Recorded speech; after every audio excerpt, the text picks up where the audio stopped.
good Thursday morning, day 4 from Radio Row here in Phoenix, Arizona, the site of Super Bowl 57, where we have not talked about Super Bowl 57 because it's been the NBA. Every single day it's been the NBA, and this morning it's the biggest of news in the NBA as the Brooklyn Nets trade away Kevin Durant to the Phoenix Suns, and it is officially over. The Kyrie, KD era is over, done, and Jerry Recco has to sit here for 4 hours, actually 5 hours, including the warm-up show, to talk about it because Boomer is a pooping and a puking at the same time somewhere in Scottsdale. Take a dump. Good morning, Jerry. How's it going? Well, I woke up this morning. That's a good thing. Yeah. I'm breathing. The sky will be blue today. The sun will be shining. We're in Phoenix, Arizona, so I'm doing great, G. Doing great. Eddie, go ahead. Play your laugh drops.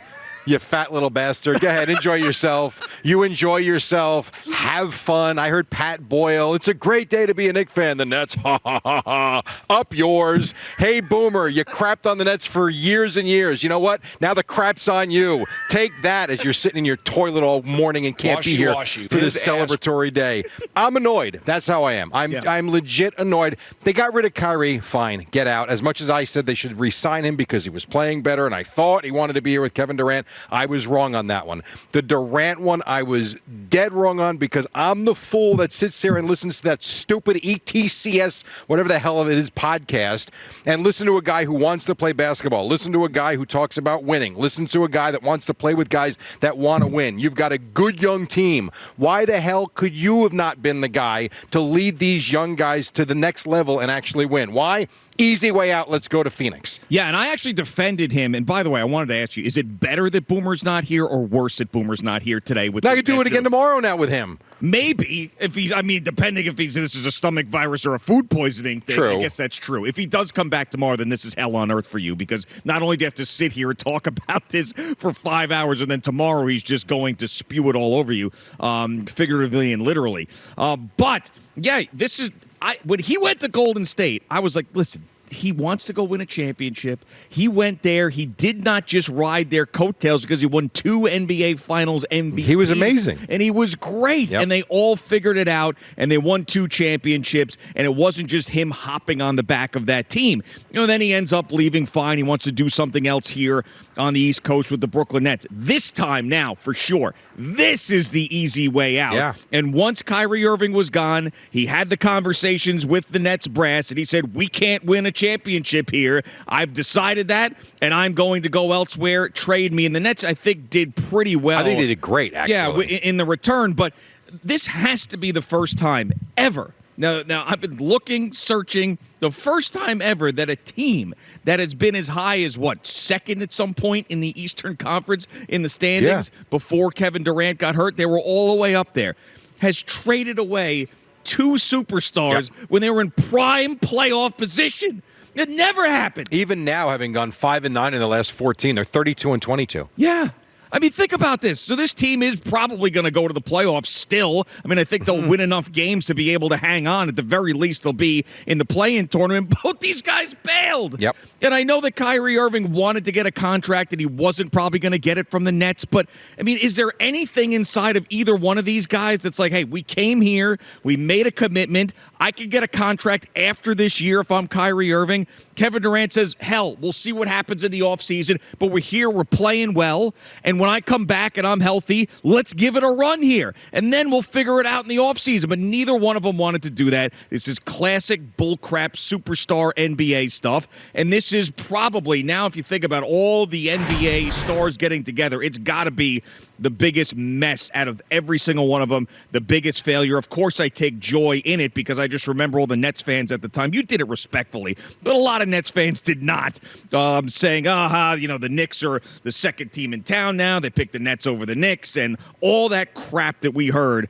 And these 2 guys just left it in shambles. And this morning is finally the end. I think the thing that burns you as a Net fan when you hear Kyrie, and I think I have the clip lined up coming up at 6:30, where he talks about how it didn't work and we never got it rolling.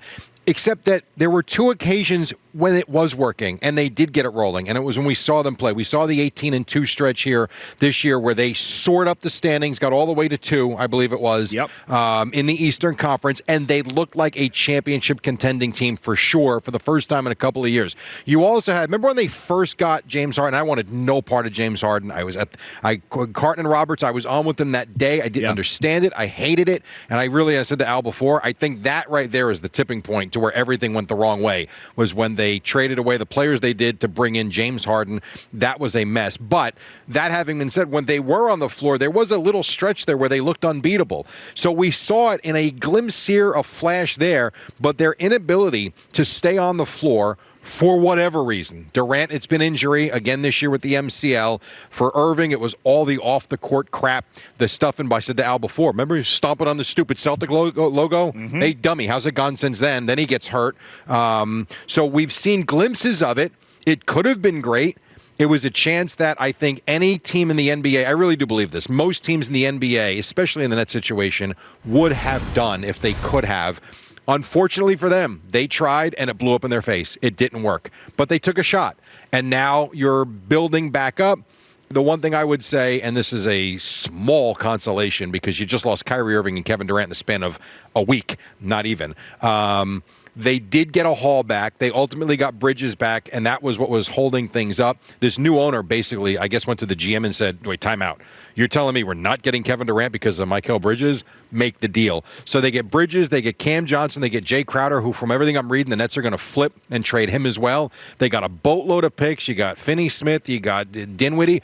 I don't think this is a terrible team, but it's not a championship team. No, not even close, and they did have a shot. I really did believe that when they were playing well and Kyrie Irving got through all the movie stuff, and then Kevin Durant, he was going to come back. I know it felt like last year he missed a bunch of time, and then the regular season went by and they never gelled, but I really did think there was a chance that this team could get to an Eastern Conference final. Who the hell knows what would happen? And now it's completely disintegrated, and Fleegs just sent me this tweet along the lines of what I was saying about this team being very good and then trading everybody away.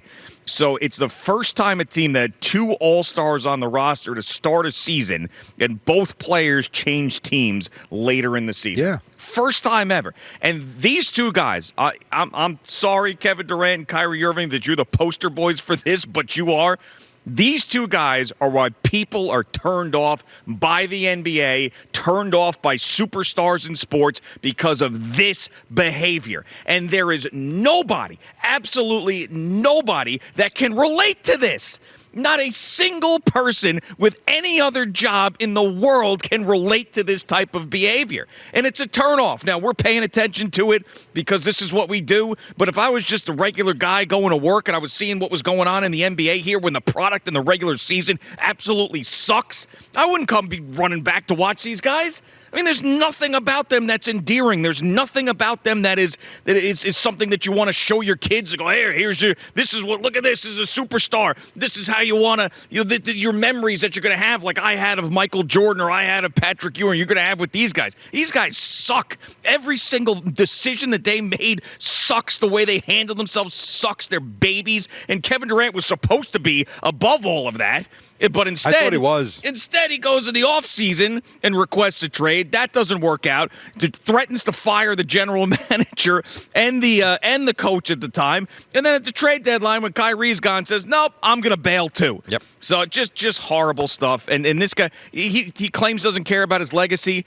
His legacy is completely shot to me at this point. Even if he goes and wins a championship with the Suns, people are going to remember him from bailing and bouncing around and failing and all of these things that have been following him in his career more than anything else. This was his chance. This was his chance to wipe away all the Golden State crap by the critics. Not yourself, as you have said. You've been a proponent of what he did and really supported what he did because he kind of went there and was the star that they needed to take him over the top. And on top of it, well, they had gone over the top before, but you get my point. Yeah. He was the finals MVP, so he really did his part and then some. This was the chance to where he could have shut everybody up and said, all right, I hear what you said about Golden State. How about Brooklyn? Because Brooklyn was me. And I go back to that playoff game, toe on the line, 3 that was a 2, where he played his ass off in that game. Everybody's hurt. It was him and his cast of characters on that net team, which was not great at the time. And he almost single-handedly beat the Bucks that night. And I remember watching watching that game shot for shot for shot and thinking, my God, this is a performance for the ages. And then he comes up short, partly because his foot wasn't behind the line, which really sucked. And ever since that point, I mean, what a mess. I mean, what an absolute mess. And the Nets are right now, for the moment, a laughingstock because of the way this is blown up in their face. But I will say, if you want to take some positive out of it, not much, you go back to pre all this, and the Nets were a likable team. They were doing it the right way. They were drafting well. They had young talent. They've completely reverted back to that instantly. They have, so I don't hate the Nets any longer. I mean, the fans that were definitely trying to dunk on the Knicks fans today, I want to throw it in their face. But other than that, now I don't even care anymore. Good for them. They'll probably still beat the Knicks with this roster every time they play them. But at this point, they're just another team in the conference, another team in the division. They're not hateable any longer, and they're just going to go back to what they were, which is maybe a good thing for some people. But obviously, the irrelevance that gets talked about in this city when the Nets aren't a story at all is back. I mean, that's probably the most frustrating thing from ownership. And by the way, Sean Marks, there's going to be people that say anybody would have done this, and I do agree with that, meaning KD and Kyrie Absolutely. Coming here, especially for the Nets. Now, I was, when Kevin Durant went down with the Achilles in the NBA Finals, the next morning, I came on and said, this to me signifies that the Knicks are out of the equation, that the Kevin Durant to the Knicks thing is done. And Fleeks can pull those tapes. And I said, it's not going to happen now. It's done. He's going to be out for a year. It's just not going to happen. And when he ended up, going to the Nets and all that unfolded, to me, it was smart. So I had disagreed with Boomer. You paid him for a year not to play. The Nets needed something like that. I made him relevant. Exactly. They needed something like that. So I will defend Sean Marks in that area. But the fact that nobody could take control of these guys, absolutely nobody. When people laugh at Steve Kerr and say that this guy's not a great coach because he's got all these superstars and anybody could coach the team, but there's something about managing personalities. Now, Steph Curry is a great guy on and off the court, and Kyrie Irving is a total slug. I understand that, but still, there's something about managing personalities. Nobody could do it. General manager, and Kevin Durant, by the way, get this guy in line. If he's supposed to be a leader and a great player, tell Kyrie to shut up and let's do this. And he was never able to get him under control That's either. Probably the most disappointing part. I listened to that podcast and I listened to Durant. His love for basketball is obvious. Just wants to play. And it's obvious to me that he wants to go out and win championships. And he doesn't care about his legacy for sure, but does care about how he's playing and the team he's on and the people he's with. And Kyrie Irving is supposed to be his best friend or one of his best friends, and he sat back and watched all this crap and never once. I mean, you heard him when Irving was dealing with all this stuff with the film, and Durant, I think they were in Washington, and he said to the media, man, I just want this to go away. I want to play basketball. And I don't think he meant that in a way like I want all this, film stuff. I mean the noise. He just wanted to come in, play basketball, move on to the next game, the next city. And so to me, I've always respected that of him. The fact that he never, at least not openly, never got Kyrie under control to say, Kyrie, what are we doing? We've got a chance here.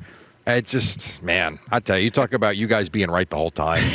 Well, this is one of the times. Listen, this is what happens in sports, though, Jerry. It comes back around. You had the Daniel Jones, Saquon Barkley take that was right the entire football season. You were able to celebrate that. I would have rather been right with this. And this one comes around. It's karma. It's one of those things. It's sports karma. Yeah. So, no, I am legitimately happy about it. Not so much that I was right, just the fact that these guys are out of here and the Knicks now are back being the story in New York basketball. I'm so tired of them. It made me sick that they got the attention that they got, and now they're gone. And it's a mess, and it's a disaster, and it's awesome. So I asked Al this question. Out of the 3 or 4 years, whatever it is, they've been here. They signed in, what, was it 19? Does that sound right? Yeah. The years blend. So in the 4 years they've been here, the Nets have been on the back page a lot. Mm-hmm. How many times would you say they were on the back page for the right reason as opposed to the wrong reason? I mean, would you consider the Harden trade the right reason? Yeah. I mean, I didn't like that, but there was nothing wrong with, that was not a negative. That wasn't a bad story. Yeah, I would say so, yeah. All right, so that one I would say, I mean, it's probably you can count it on one hand. Well, I mean, I think some of the playoff wins that they had, not many of them, but leading up to that Milwaukee series, I would think maybe some of those days they might have been on the back page. I'd have to go look. But other than that, no, it's a handful. I think maybe that game that they played that you alluded to was one game where they looked unbeatable. It was against the Celtics, right? Didn't they blow the Celtics out when it was Harden, Kyrie, and KD all playing at this high level? Looked phenomenal. They did. So maybe that's one of the days. But you're right. I mean, it's been negative story after negative story after negative story, and now they're not going to be anywhere near the back page. I mean, they're going to be in a little blurb somewhere that Cam Thomas had another 40 points. That's all right. about So it. you mentioned Cam Thomas. I know I got to go break, but real quick. You're Kevin Durant, and you see this kid lighting up the box score night after night after night. Why couldn't Cam Thomas be his Kyrie Irving? Like, why couldn't you? I'm frustrated. I know. And if you're Cam Thomas, you're going to be like, remember they were talking about Kyrie? Man, we're such a great team, and I looked up to him. He gave me advice. They basically just slapped you in the face and walked away from you.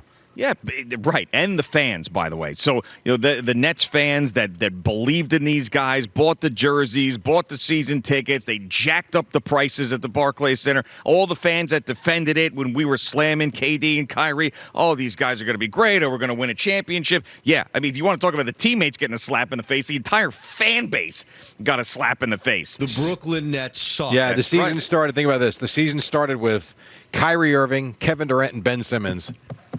Who's left here? Ben Simmons. I know. I love it. Oh, God. And who's going to take him? Nobody. He's just going to sit here and rot. I'll tell you what. You got enough picks over the last couple of days. Give him away. Yeah. Let's just start over. Give him away. But he's still got that massive contract, right? I mean, that's the other thing. He's still getting paid. Someone will take him. Oh, my God. Come on. You saw the 2 points the other night. That was a hell of a bank shot. Maybe the Globetrotters. They'll take him. It's the amazing miss machine. Oh, my God. Ben Simmons. I really cannot believe we're here. I can't. And I know I'm the fool. I get it. 100%. I cannot believe what transpired the last week. Yeah, but can you really blame yourself for thinking that Kevin Durant coming here was not going to work? I actually believed in. I didn't believe in Kyrie like Durant. I believed in Durant listening to him. Yeah, well, it's moron. So. He might have landed here already. Right, seriously. Oh, by the way, you guys were talking about the Kevin Durant Suns jersey. If I can find one of those today. Oh, shut up. Oh, that's 100% going to be my outfit for tomorrow. One. I guarantee you go print one somewhere. Absolutely. Thank you for watching. Please like, comment, and subscribe. And don't forget to hit the red bell so you're notified when we have new content.